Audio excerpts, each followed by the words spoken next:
As of publishing this editorial, 5 months or so have passed since the preserved London and South Western Railway Adams T3 number 563 returned to service at the Swanage Railway after a 75-year absence. And to some people that would be a case of, great! Anyway, the Severn Valley Gala. But others would argue that it's one of the most significant returns to service of recent years. In fact, the 563 Locomotive Group won 2 of this year's Heritage Railway Association awards for their efforts, including the Steam Railway Readers Award, where the restoration beat out the new build Corris Falcon No. 10 and the Llangollen Railway's long-anticipated Corwin extension. So what is the big deal? Is it all just temporary hype that'll wear off in a year or two? Or is there more to it than just another renovation? It came initially as an early April Fool back on March the 30th, 2017, when the National Railway Museum transferred ownership of the engine to the Swanage Railway Trust. The movement has attracted its fair share of criticism over the years, partly towards Swanage and the 563 Locomotive Group for effectively focusing on an engine which, while a nice thing to have, was something that nobody knew if it would be any use to the railway or not. Indeed, to begin with, the engine just sat outside Corfe Castle in all weathers. And when she finally did return to traffic after nearly 650 grand spent on her, the group was still finding out new things about the engine's abilities during testing and subsequent modifications. All this while the railway's finances have sunk further and further into the red. Any donations towards the Swanage Railway's current appeal can be made via the link in the description. But most of the criticism was, unsurprisingly, directed towards the NRM. The idea that such a big national organisation would start disposing of bits of its collection while putting attention on the newly overhauled Flying Scotsman after spending nearly £7 million buying and renovating it using public donations was deemed unacceptable by some. Questions were raised about whether or not Swanage were able to store the engine away from the elements. There's no museum space equivalent to the Bluebell Steamworks or the Isle of Wight's museum at Swanage, and whatever existing loco and goods shed facilities were already limited. Others wondered whether or not she would be powerful enough to handle the 5 or 6 coach trains during the busy summer months. After all, she's smaller and older than the T9 and less powerful than the M7, both of which have proven to be a challenge to some. What's more, BR crews of old were able to pass down their knowledge of running things like Bullieds, A4s, Standards and other engines that ran within living memory, but by comparison, finding someone who drove a T3 was like finding a needle in a haystack which had passed through a unicorn sporting hen's teeth. Nobody knew for sure just how the engine would perform in service, and for the first few weeks of testing, it looked like she would struggle on anything more than 3 30-odd ton coaches. But a bit of fine fettling, which is now believed to be more reverse fettling back to how she was originally built, proved that suddenly she could manage 5 on her own and match the M7's capabilities. With better fuel capacity, I might add. But why was ownership transferred to begin with? To put simply, the NRM's raison d'etre is to tell the whole story of railway history, instead of select things between Stephenson's Rocket and the 15 Guinea Special. So with the collection building further over time to take in significant modern rolling stock of recent years, yes, including a bloody pacer, then said collection would inevitably come under review once every so often. Such review may ask whether or not certain parts of the story are being told by duplicate representatives. The NRM already had 3 other Southern Region 440s under its wing. One of them was another LSWR engine. Now, given the T9 has run more than once in preservation, has been based around Swanage for years, and is one of 5 inside-cylinder 440s in the National Collection, you might imagine she would have been the right sort of candidate for transferring ownership. But even Swanage had other ideas at the time. The full story can be heard from the T3 Group's chief representatives on the Railway Mania podcast, but long and short is, the group initially approached the NRM with a proposal for overhauling and running the bullied Q1, which didn't proceed beyond the pitching stage, but communication was left open between the two parties. Lo and behold, when the T3 was effectively deemed as a duplicate, the group at Swanage already had a foot in the door to take on an engine from the museum. Why not the T3? It's in the right region, it's different to everything else that's down there, people there want to get an NRM engine running there. It almost seems like a no-brainer. And to anyone who was concerned about the engine being kept so close to that salty sea air, pretty much the entire Festiniog Railway fleet has been subjected to that same sea air day in, day out, shed in, shed out for about 160 years, and they are fine. Just fine. There's ultimately a balance in railway preservation over what's worth restoring to running condition and what's worth keeping as it is for the sake of historical value. But what a difference a few years can make. In 2015, number 563 was being shunted back and forth as part of the Railway Children's stage play at King's Cross.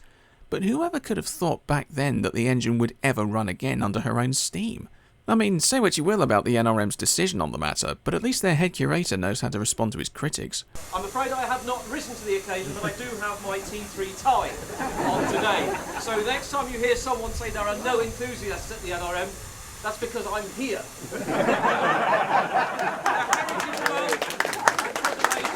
On which note, there's been unreal levels of criticism towards museums in general in recent years, even before this decision was made.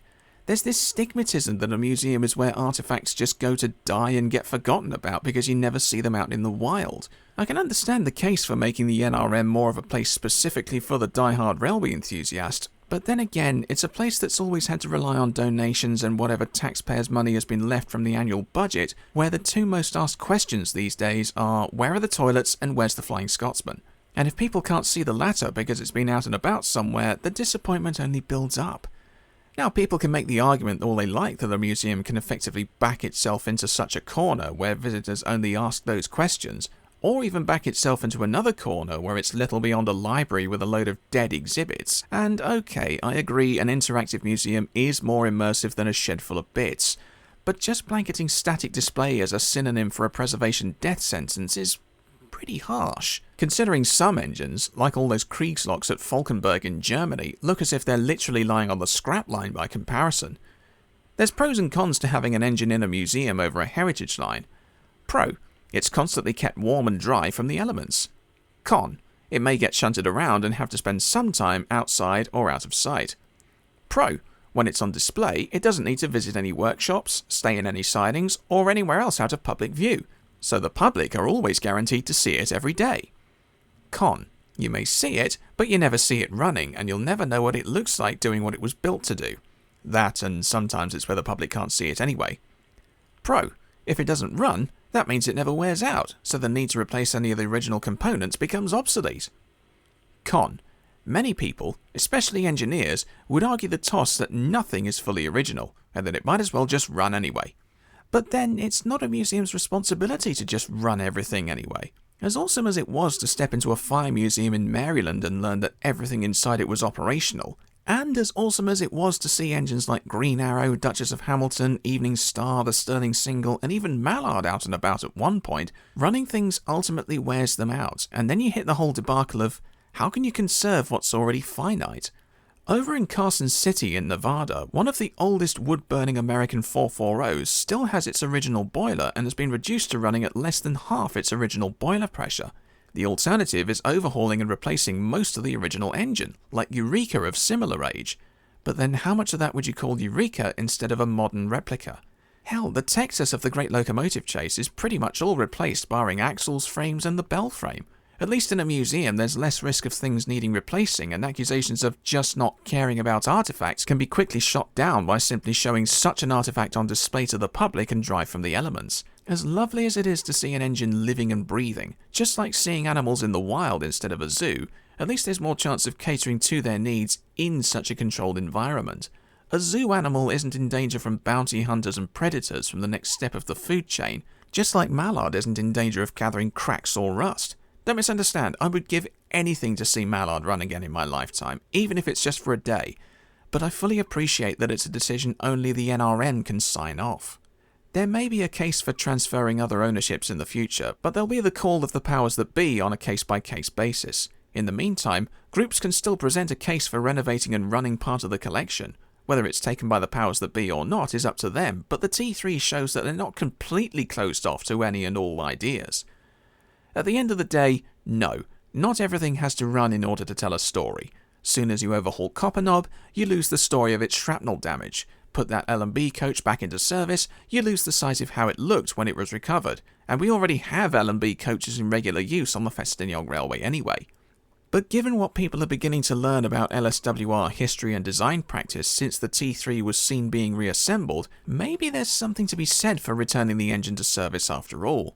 Her restoration was lightning in a bottle that may never happen twice. She shows what a group of dedicated maniacs who aren't old age pensioners can really do. She shines like a bright green beacon in a BR black world with no risk of authentically carrying BR livery for anything other than a what-if scenario. She's a late Victorian express loco running at a time when there aren't many other late Victorian locos of any kind out and about. She's helped to prompt other groups like the Bluebell to pencil in the overhaul of other LSWR machines in the future, such as Normandy or the Adams Radial. Who knows, hopefully it might give a boost to renovating LSWR coaching stock in the future just to match with the engines. If number 563 remained on static display in Shildon, the dream of bringing such rolling stock together at a gala weekend may never become a reality because nobody can really justify the cost of shifting an engine or a coach somewhere without guarantee of it making them profit, be it monetary or otherwise.